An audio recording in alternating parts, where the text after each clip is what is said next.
भारत में लंबे वक्त तक मुगलों का शासन रहा था, ये तो हम जानते ही हैं।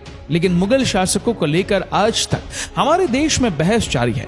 मुगल शासकों में सबसे ज्यादा चर्चा अकबर की जाती है। आपने उसके ऊपर बनी फिल्म और टीवी सीरियल तो बहुत देखे होंगे, पर अकबर को लेकर आज भी कई मतभेद कायम है। कुछ लोग आज भी उसको कला प्रेमी और उदार शासक बताते हैं, तो अन्य लोग उसे एक क्रूर और अय्याश शासक भी मानते हैं। आखिर वास्तव में अकबर का व्यक्तित्व कैसा था? क्या वह सच में एक महान शासक था या फिर शैतान था, जिसके बारे में आज हम जानेंगे। सिंध के राजपूत किले उमरकोट में 15 अक्टूबर 1542 को मुगल शासक हुमायूं के यहाँ पुत्र का जन्म हुआ और उसका नाम रखा गया जलालुद्दीन मोहम्मद। जी हाँ, वही जलालुद्दीन जिसे आज सभी एक महान मुगल शासक अकबर के रूप में जानते हैं। अकबर के बचपन में उनके माता पिता उनके साथ नहीं थे, इसलिए उनका पालन पोषण उनके रिश्तेदारों ने किया था। अपनी युवावस्था में अकबर ने शिकार करना और युद्ध करना सीख लिया था। प्रत्येक क्षेत्र में माहिर होने के साथ साथ एक प्रसिद्ध शासक भी था।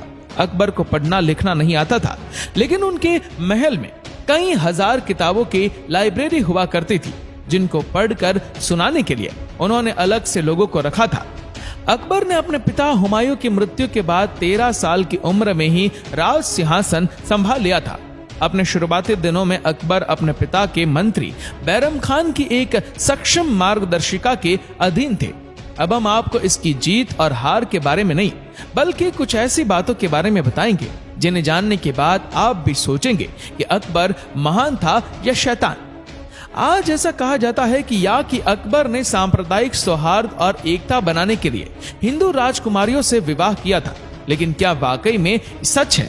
सांप्रदायिक सौहार्द और एकता कभी एक तरफा नहीं होते। अगर आप इतिहास उठाकर देखेंगे तो जान लेंगे कि किसी भी मुगल शासक ने अपनी किसी भी राजकुमारी का विवाह किसी भी हिंदू राजकुमार से नहीं करवाया था। इसके साथ किसी हिंदू राजकुमारी से जन्मे किसी भी राजकुमार का नाम तक कभी हिंदू पर नहीं रखा गया। जैसे जोधा से जहांगीर, और इसी तरह लोगों में एक धारणा बन गई कि अकबर सांप्रदायिक सौहार्द और एकता का प्रतीक है।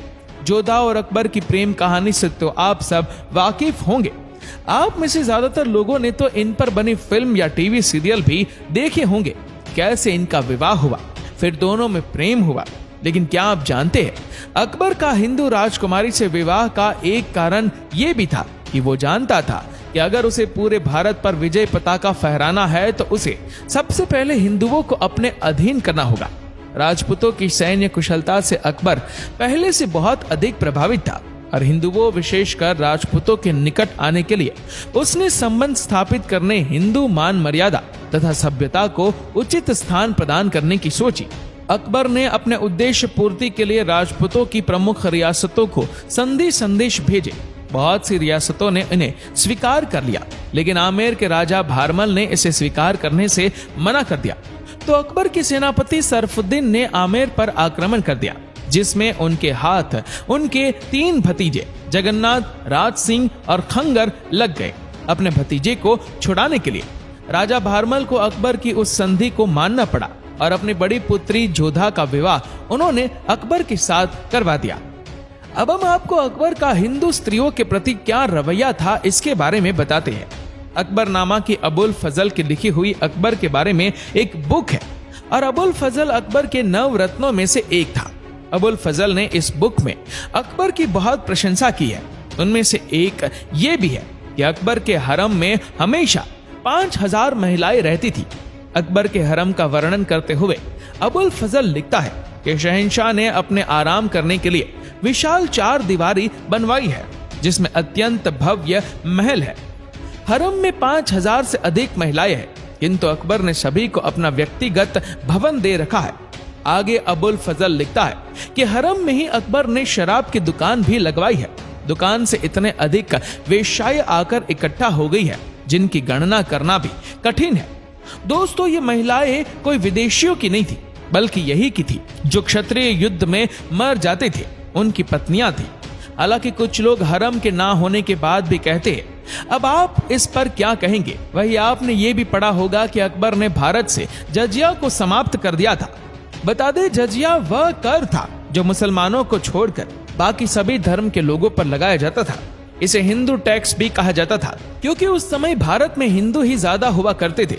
आज लोग अकबर को जजिया हटाने की वजह से महान मानते हैं, उसकी वाहवाही करते हैं। लेकिन हम आपको बता दें कि विंसेंट स्मिथ अपनी book Akbar the great Mughal में लिखते हैं कि रणथंभौर की संधि में एक शर्त यह भी थी कि जो बूंदी के शासक है उन पर जजिया न लगाया जाए, उन्हें छूट दी जाए। अब सोचने वाली बात है, जब भारत से अकबर ने जजिया कर खत्म ही कर दिया तो फिर संधि में इस शर्त का क्या मतलब था। अब हम इसे कुछ इस तरह से समझते हैं। मुगल साम्राज्य का विस्तार तब पूरी तरीके से नहीं हुआ था, तब तक तो वह कुछ ही जगह तक सीमित था। इसलिए अभी जहां पर अकबर का कब्जा था वहां पर जजिया लागू होता था, और जहां अकबर के अधीन जो राजा थे वो वहां जजिया में छूट दे देता था। तब से कुछ चापलूस चाटुकारों ने यह कह दिया कि अकबर ने जजिया समाप्त कर दिया है। औरंगजेब के समय मुगलों का विस्तार लगभग पूरे भारत पर हो गया था, इसलिए उसने सभी क्षेत्रों पर जजिया कर लागू कर दिया था। और उन्हीं चाटुकार इतिहासकारों ने यह बता दिया कि औरंगजेब ने जजिया फिर से लागू कर दिया है। इसके आगे विंसेंट स्मिथ कहते हैं कि अकबर एक पियक्कड़ और अफीम की लत से भरा हुआ व्यक्ति भी था। अब हम आपको अकबर का एक चेहरा और दिखाते हैं, जहां अकबर के आदेश पर एटा के एक गांव में 1000 परिवारों को बंद करके जला दिया गया था। इसी के साथ ही हिंदुओं का एक तीर्थ स्थल थानेश्वर है। उस समय वहां पर शाही सेना के तंबू गड़े हुए थे और वहां अकबर भी मौजूद था। इसके बाद वहां पर पूरी और पूर 2 सन्यासियों के गुट बन गए थे जो पवित्र कुंड पर अपना कब्जा करना चाहते थे। जब इनमें समझौता नहीं हुआ तो पूरी दल का जो लीडर था वो अकबर के पास चला गया, और जब उनसे पूछा कि अब क्या किया जाए, अकबर ने कहा युद्ध करो और दोनों सन्यासियों के दोनों दलों को आपस में भिड़वा दो। लेकिन फिर जब अकबर को पता चला कि पूरी की संख्या ज्यादा है, उसने दूसरे दल में अपने सैनिकों को भेज दिया। जब तक कि दोनों दलों के सन्यासी पूरी तरह से समाप्त नहीं हुए, तब तक अकबर उसे यूं ही देखता रहा। और ये बात सिर्फ हम नहीं कह रहे, बल्कि अकबर के नवरत्न अबुल फजल ने अपने बुक अकबरनामा में लिखा है कि हजारों लोगों की मृत्यु हो गई और अकबर को यह सब देखकर मजा आ रहा था। इसके अलावा अब हम आपको एक ऐसी घटना के बारे में बताते हैं जिसे हो सकता है ज्यादातर लोग जानते ही होंगे। अकबर ने चित्तौड़ पर कब्जा कर लिया था। कब्जा करने के बाद जब वो दुर्ग किले में दाखिल हुए, किले के अंदर पहले से ही लगभग 8000 राजपूत सैनिक थे जिन्होंने मुगलों की सेना पर आक्रमण कर दिया। अकबर के आदेश पर उन सब को मार दिया गया। इसी के साथ यहाँ जो दर्दनाक घटना हुई थी कि यहाँ की 9 रानियां, कई राजकुमारियां और किशोरियों ने 3 अग्निकुंड बनाकर उसमें अपने शरीर को झोंक दिया, क्योंकि वह जानते थे मुगल महिलाओं पर कैसे अत्याचार करते हैं और उन्हें कैसे रखते हैं। इसे आप सब जोहर के नाम से भी जानते होंगे। ये जो प्रथा है, अब आप सोच सकते हैं कहां से शुरू हुई थी। तब आप ही बताइए, आपको क्या लगता है, क्या अकबर सच में महान था? उसके बारे में शायद आप सबकी अपनी अपनी राय हो सकती है। नीचे कमेंट में जरूर बताइएगा। और अगर आपको ये वीडियो अच्छा लगा हो तो इस वीडियो को लाइक करेगा, शेयर करेगा, और ऐसे ही और भी इंटरेस्टिंग वीडियोस को YouTube पर देखने के लिए नीचे कमेंट सेक्शन में YouTube चैनल की लिंक दी गई है, जिसके ऊपर क्लिक करके हमारे चैनल को आप सब्सक्राइब करें और बेल आइकन दबाएं, ताकि हमारे हर लेटेस्ट वीडियो की अपडेट आपको मिलेगी सबसे पहले। धन्यवाद।